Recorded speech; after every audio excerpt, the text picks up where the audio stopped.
Sambil menodongkan senjata api, perampok ini mengancam penjaga sebuah toko kelontong di Desa Lengkong, Kabupaten Bandung, Jawa Barat. Mereka memaksa penjaga toko untuk memberikan sejumlah barang dagangan. Usai menjalankan aksinya, 3 pelaku pun ditangkap petugas Satreskrim Polresta Bandung. Mereka ditangkap usai aksinya terekam CCTV dan viral di media sosial.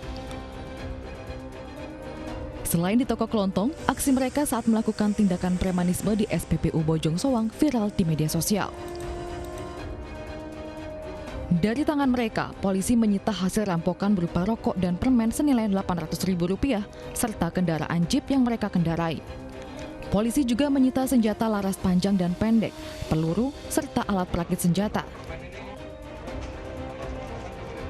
Kita menemukan amunisi kurang lebih ada 250 butir berbagai kaliber, dan ini cukup sangat berbahaya. Ini betul tidak boleh beredar di tengah-tengah masyarakat. Ini masih kita kembangkan untuk keberadaan amunisi ini, mengingat keterangan dari para pelaku ini masih berubah-ubah. Para tersangka terancam pasal berlapis, yaitu tentang perampokan dan kepemilikan senjata dengan hukuman penjara minimal 12 tahun. Dipicu persoalan asmara, seorang pria yang berprofesi sebagai ojek online diculik, disekap, bahkan dibuang. Tidak butuh waktu lama, tim Reskrim Polrestabes Makassar berhasil menangkap 7 orang pelaku.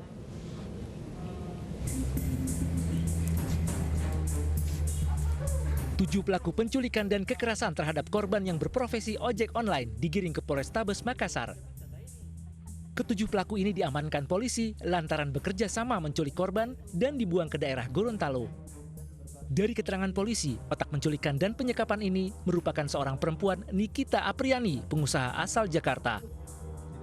Nikita meminta kepada pelaku untuk menculik korban lantaran sakit hati telah diputuskan. Sakit hati, dan tersangka ini meminta dan merekrut beberapa orang temannya di Jakarta dan di Makassar. Kemudian terjadilah adegan ataupun skenario pencurian dan kekerasan disertai dengan penculikan. Dari penangkapan ini, polisi mengamankan barang bukti berupa telepon genggam dan mobil yang diambil pelaku. Sementara korban masih dirawat intensif di rumah sakit akibat luka memar dan sayatan di tubuh korban. Kita dalami kasus ini dengan Kasat Reskrim Polrestabes Makassar, Kompol Jaman Fatur Rahman. Assalamualaikum, selamat malam Pak Jamal. Selamat malam Mas Abraham. Ya, langsung saja, kalau kita dalami motif asmaranya seperti apa lengkapnya? Jadi korban datang ke Makassar untuk pengembangan bisnisnya. Namun setelah datang, korban ini yang merupakan salah satu driver online, dia dijadikan langganan oleh tersangka ini. Dia jadi offline, jadinya driver offline. Setelah itu membangun hubungan asmara dengan tersangka ini. Kemudian pihak istri korban mengetahui dan mendatangi pihak tersangka ini. Pihak istri ini mendatangi tersangka dan ada orang tuanya dan marah-marah di sana.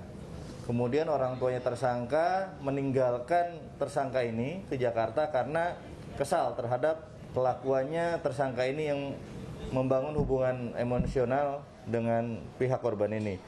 Dan kemudian tersangka ini mempunyai ide untuk sakit hati, karena sakit hati mempunyai ide untuk menculik dengan modus pencurian dengan kekerasan.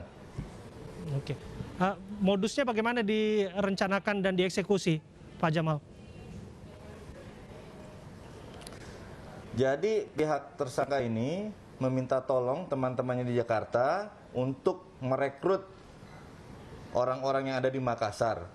Kemudian 3 orang temannya ini dari Jakarta datang ke Makassar, merekrut 3 orang juga yang ada di Makassar dengan imbalan kurang lebih 70 juta terhadap 6 orang ini. Oke, ya.